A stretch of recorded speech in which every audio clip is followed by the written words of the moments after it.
ఈరోజు టమాటా బాతు రెడీ చేస్తున్నామండి. టమాటా బాతు చక్కగా రావాలంటే ఇలా చేయండి. ఖచ్చితంగా మీరు హోటల్లో తిన్నట్టే ఉంటుంది. టమాటా బాతుకి కావాల్సిన పదార్థాలు: బొంబాయి రవ్వ 1 కప్పు అండి, 2 క్యారెట్లు, 2 ఉల్లిపాయలు, 3 టమాటాలు, 5 పచ్చిమిరపకాయలు, కొంచెం కరివేపాకు, కొత్తిమీర, అల్లం ముక్కలు కొంచెం. అన్నిటినీ ముక్కలుగా తరిగి ఉంచుకోవాలి.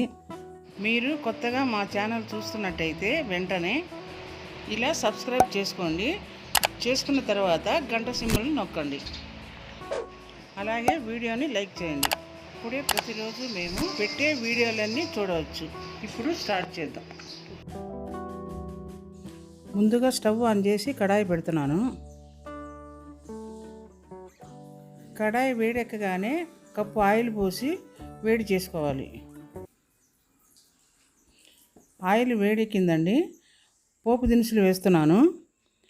మినప్పప్పు, ఆవాలు, జీలకర్ర, పచ్చెనగపప్పు, ఒక ఎండుమిరపకాయ వేస్తున్నాను.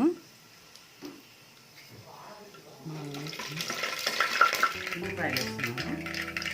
తరిగించుకున్న ఉల్లిపాయలు,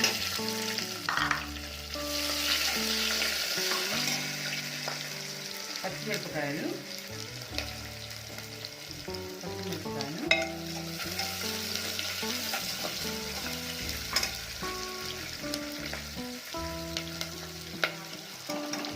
క్యారెట్ ముక్కలు,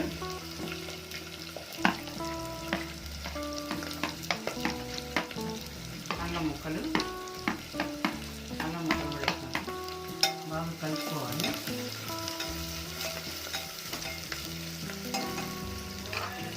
వేగాలి కదా, 1 స్పూను కల్లుప్పు వేస్తున్నాను.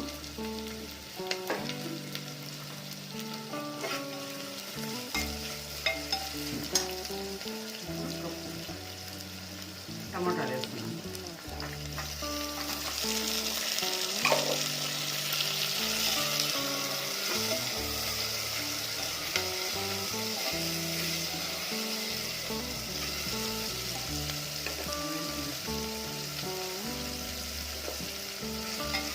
పచ్చివాసన పోవాలి. ఇందులోనే కరివేపాకు, కొత్తిమీర వేసి బాగా కలుపుకోవాలి. పచ్చివాసన పోయేంత వరకు కలపాలి. పసుపు 1 స్పూన్ వేసి బాగా టమాటాలు, పచ్చిమిరపకాయలు, ఉల్లిపాయలకు బాగా పట్టేటట్టు కలుపుకోవాలి. కలుపుతూనే అందులో నీళ్లు పోసి బాగా ఉడికించుకోవాలి. 1 కప్పు బొంబాయి రవ్వకి 4 కప్పులు నీళ్లు పోసుకుంటే కరెక్ట్గా సరిపోతుంది. 1 స్పూన్ సాల్ట్ వేసుకున్నాను. ఇప్పుడు నీళ్లు వేసాం కదా, సరిపోతుంది కాబట్టి 1/2 టీ స్పూను సాల్ట్ వేసి బాగా కలుపుకోవాలి. ఇప్పుడు 5 నిమిషాల పాటు మూత వేసి బాగా ఉడికించుకోవాలి.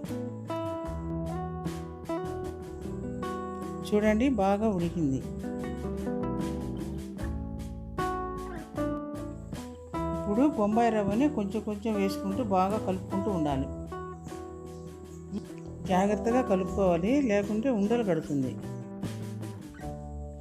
టమాటా బాతులోకి వేరుశనగపప్పు చట్నీ అయినా బాగుంటుంది. తినే శనగపప్పు, పచ్చి కొబ్బరి, పచ్చిమిరపకాయలు వేసిన చట్నీ కూడా బాగుంటుంది.